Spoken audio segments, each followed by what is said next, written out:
नमस्कार, वृषालीज cooking and simple लाईफस्टाईलमध्ये तुमचं स्वागत आहे. आज आपण बघणार आहोत माझ्या पद्धतीनं चमचमीत असं भरलेलं मसाला कारलं. तर त्यासाठी व्हिडिओ शेवटपर्यंत नक्की बघा. इथे मी मसाला कारलं करण्यासाठी 5 कारली घेतलेली आहेत, हिरवी कारली घेतलेली आहेत. त्याच्या आपल्याला फोडी बनवून घ्यायच्या आहेत. अशा पद्धतीनं याच्या आपल्याला बिया वगैरे काहीही काढायचं नाही आहे. आता आपल्याला या फोडीच्या 4 काप करून घ्यायचे आहेत अशा प्रकारे,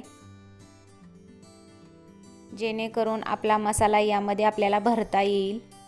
बघू शकता तुम्ही. इथे मी सर्व कारली कट करून घेतलेली आहेत. त्यामध्ये आता आपल्याला 1.5 चमचा मीठ घालून घ्यायचं आहे. आपल्याला हे मीठ सर्व कारल्याच्या फोडींना लावून घ्यायचं आहे, व्यवस्थित मिक्स करून घ्यायचं आहे. ह्या ट्रिकमुळे आपलं कारलं कडू होत नाही. तुम्हीही नक्की ट्राय करा. आता आपल्याला हे अर्ध्या तासासाठी मुरत ठेवायचं आहे. त्यानंतर मी इथे एका मिक्सरच्या भांड्यात थोडंसं खोबरं, 8-10 लसूण पाकळ्या, थोडीशी कोथिंबीर आणि 1 चमचा जिरे घेतलेले आहेत. हे आता आपल्याला याचं बारीक असं वाटण करून घ्यायचं आहे अशा प्रकारे. इथे आपण अर्ध्या तासासाठी जे मुरत ठेवलेलं कारलं होतं ते आपण बघूया. त्याला असं पाणी सुटलेलं आहे. आता आपल्याला हे कारलं व्यवस्थित चोळून धुवून घ्यायचं आहे, जेणेकरून याचा कडवटपणा थोडा कमी होतो. 1-2 पाण्याने आपल्याला हे स्वच्छ धुवून घ्यायचं आहे अशा पद्धतीनं. इथे मी एका भांड्यात आपण वाटण करून घेतलेलं होतं ते मी इथे घेतलेलं आहे. त्यामध्ये अर्धी वाटी शेंगदाण्याचं कूट घेतलेलं आहे. नंतर चवीपुरतं मीठ,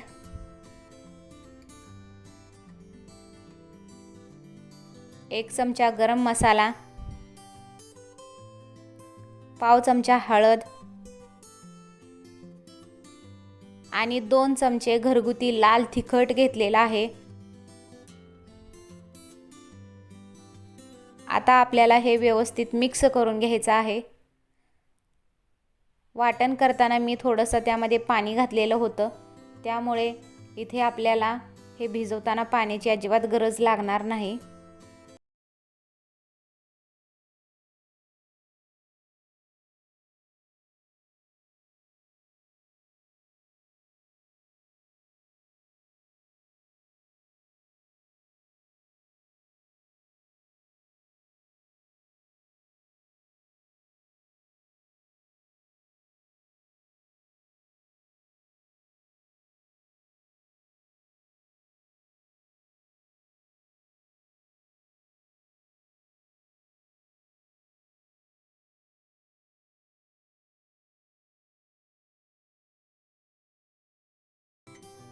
आपल्याला या कारल्याच्या बिया वगैरे काढायच्या नाहीत, जेणेकरून खाताना छान लागतात आपल्याला या.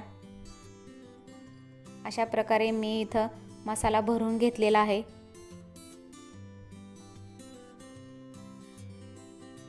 त्यानंतर इथे थोडासा मसाला उरलेला आहे आपला.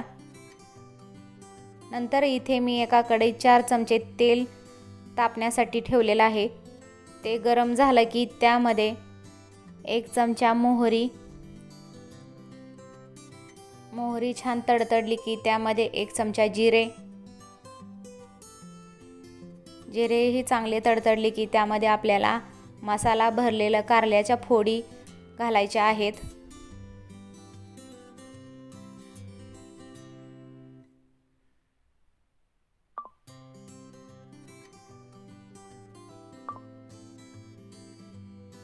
मी इथे सगळ्या फोडी तेलामध्ये घालून घेतलेल्या आहेत. या आपल्याला व्यवस्थित परतून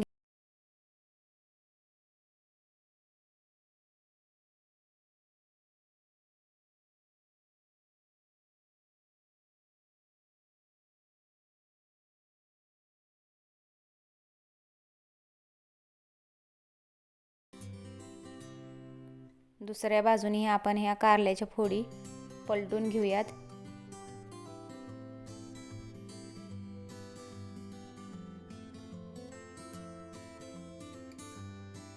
कारलं व्यवस्थित भाजून झालेलं आहे.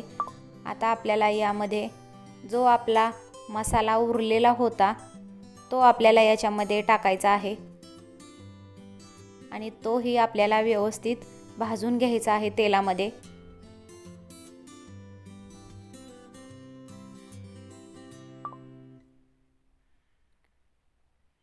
आपल्याला हे भाजण्यासाठी 5-10 मिनटं लागतात.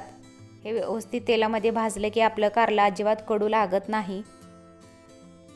आता आपल्याला याच्यावरती ताट ठेवून त्याच्यावरती थोडंसं मी पाणी घातलेलं आहे. हे आता आपण काढून बघूयात. छान असा मसाला भाजलेला आहे इथं. त्यानंतर आपल्याला इथे जे ताटामध्ये पाणी गरम झालेलं होतं आपलं वाफेनं ते आपल्याला या कारल्यांमध्ये घालून घ्यायचं आहे. अशा प्रकारे मी इथे अर्धा ग्लास पाणी वापरलेलं आहे. हे गरम झालेलं पाणी होतं त्यामुळे छान असं आपल्या कारल्याला उकळी यायला सुरुवात होते. उकळी यायला लागली इथं.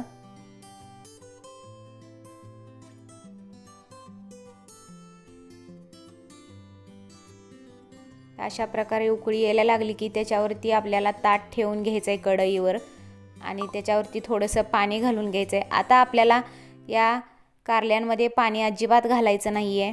हे शिजण्यासाठी मी ताट झाकून घेतलेलं आहे याच्यावरती. आता आपण हे 15-20 मिनटानंतर काढून बघूयात. आपलं कारलं तयार आहे. चमचमीत असं दिसतंय. तुम्हीही नक्की ट्राय करा. शिजले का ते बघायचं आहे. शिजलेलं आहे आपलं कारलं. याच्यावरती कोथिंबीर मी जराशी घालते. आता आपल्याला हे काढून घ्यायचं आहे. तर कशी वाटली आजची भरलेलं मसाला कारलं ही रेसिपी? तर तुम्ही घरी नक्की करा आणि व्हिडिओ आवडल्यास लाईक, शेअर आणि कमेंट करायला विसरू नका. आणि अशा सोप्या माझ्या पद्धतीच्या रेसिपी बघण्यासाठी वृषालीज कुकिंग अँड सिम्पल लाईफस्टाईल या माझ्या चॅनलला सबस्क्राईब करायला विसरू नका. धन्यवाद.